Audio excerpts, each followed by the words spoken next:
As the number of young people opting for self-imposed isolation in South Korea increases, Do you even need to watch the whole video to know what the actual real problem is? Like, I don't know if this problem is another huge problem in other countries, because I lived in Korea for so long, like way over a decade now. Cell phone addiction is super real.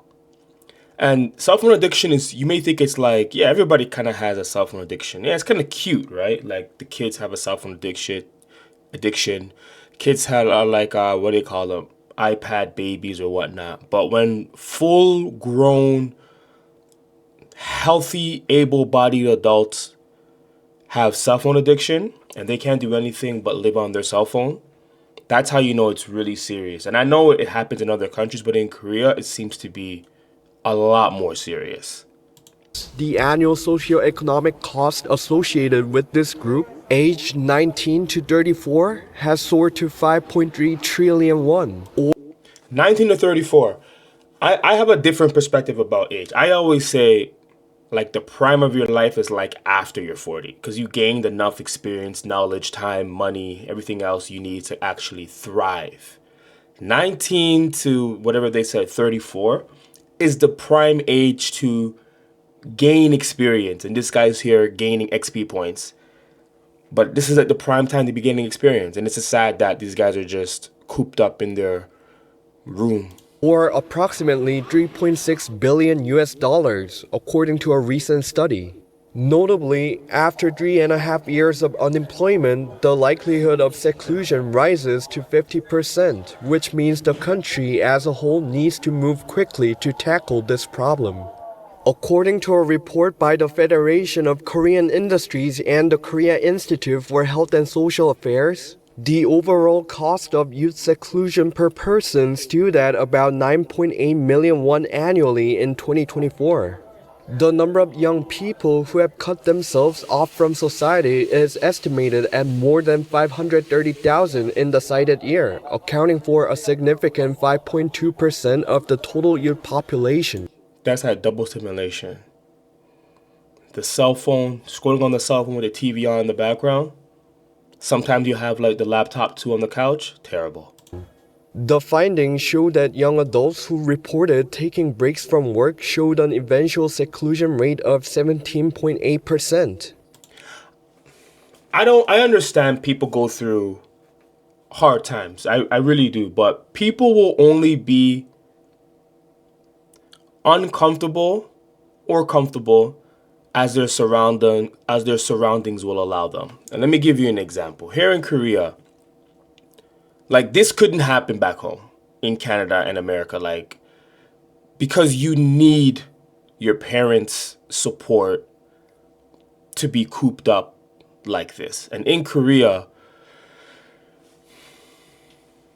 parents tend to overparent even when their kids are no longer kids. And I understand. I believe that kids should stay home longer, try to save more money, and eventually move out. And you know, the economy is much more difficult to navigate these days.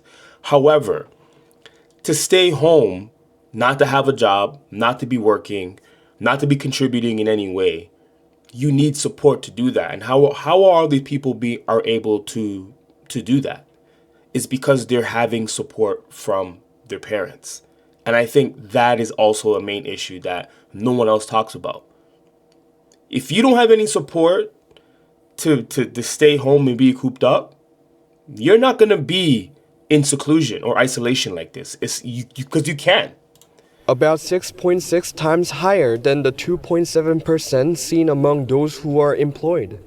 Supporting this data, among unemployed young adults, the longer the job search lasted, the higher the risk of isolation. I understand that people who are actually looking for jobs and are just depressed being isolated, I think that's really tough. Isolation rate stood at 15% and 1 month into the job search, but rose to about 24% after 14 months and shot up to nearly 50% at 42 months.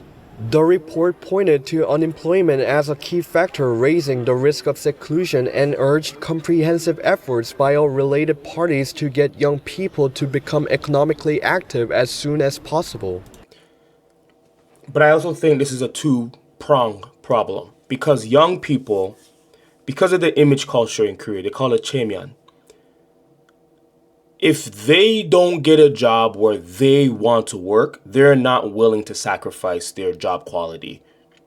If they can't work at a big company, they're not going to do a part-time job. They're not going to try to do anything else apart from work at the bigger companies that they want to work at. And because that's what they've been working for since they were kids, right?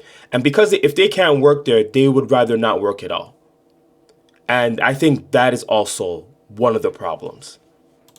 A Federation of Korean Industries officials said dedicated organizations that have been set up to help young people need to do more to offer timely and meaningful support, such as introducing job openings to people. Besides such endeavors, more effective assistance for getting young people to find work that best meets their qualification needs to be explored, so young adults who are voluntarily or involuntarily out of work can become productive members of society.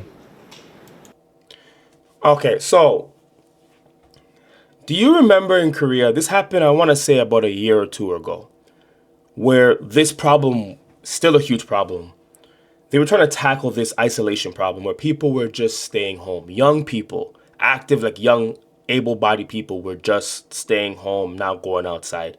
Do you remember the government was giving people 500,000 won to get a hobby? The government was giving out 500,000 won per month to people to go and get a hobby. They did not have to pay this back. They just gave them the money to go like do a gym membership or I don't know, like a reading club or something just to get outside and do something because so many people were just staying home. And they were giving this money to like young people as young as like 15, 16 years old, all the way up to like early 20s to 30s, I think. And this was a real program. A real program.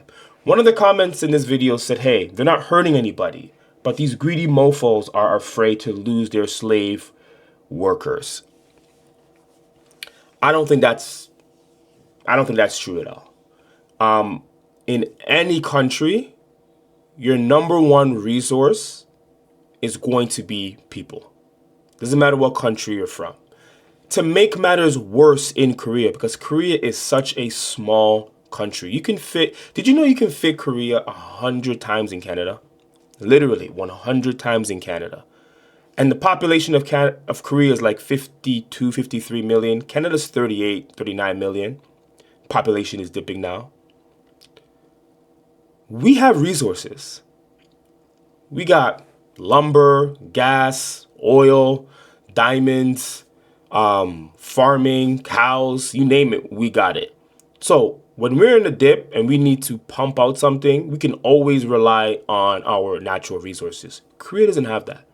And Korea is a very small country. Korea doesn't have gold, diamonds, silver, oil. Korea doesn't have that. The main resource in Korea is people. This is why the Bali culture of people working so hard is a thing in Korea, because you just can't turn the tap from the well and get more resources. Your people are your resources. So you need young people working in Korea to boost the economy. It is what it is. It's not a Korea isolated issue. Another comment said, I live in isolation, but it doesn't mean I'm sad or depressed. I love going to the gym, do things in the morning. I go out to movies when they come out. I read books. I play video games. You don't live in isolation. You're just what I call socially lazy. If you are going out to the gym, if you read books and play video games and go to movies, you're still going out and spending money. And where you get that money from? You must have a job or something. So there is still some economic activity going around you. So you live in isolation, you may think you do. This is what I call socially lazy people. It's like how you can be physically lazy. You can just be socially lazy. You don't want to talk to anybody. You don't want to meet nobody. But the reason why I call it lazy, because you can change it. Like you can be lazy for a week and change yourself. You can be lazy for a year and change yourself. That's why I call it lazy. Here's one more thing I want to say before I wrap up this video. Video games and cell phones, it's an addiction. It's like cigarettes. It is very highly addictive. and destructive. And if you are not careful, it will be your downfall. Like, I remember when I kind of just quit social media for a while, and that's when things really started picking up for me. You really got to learn how to put the phone down and use social media to your advantage. It can be a great place to get information, even get a great laugh every now and then. But when you're addicted to it, I know a lot of these people who are in isolation, they're on screens, and that's like their life support. They're on screens. So be careful out there. Don't just be active, be socially active, because the economy does depend on it, and there's nothing wrong with that. Get all the goodies in the comments. Get your free K360 newsletter. Keep up to date what's happening in Busan and in your city. Also, the Cheat Day outdoor party. It's a day party happening May 30th. Check the details for more. Check the description for more details. See you on the next video.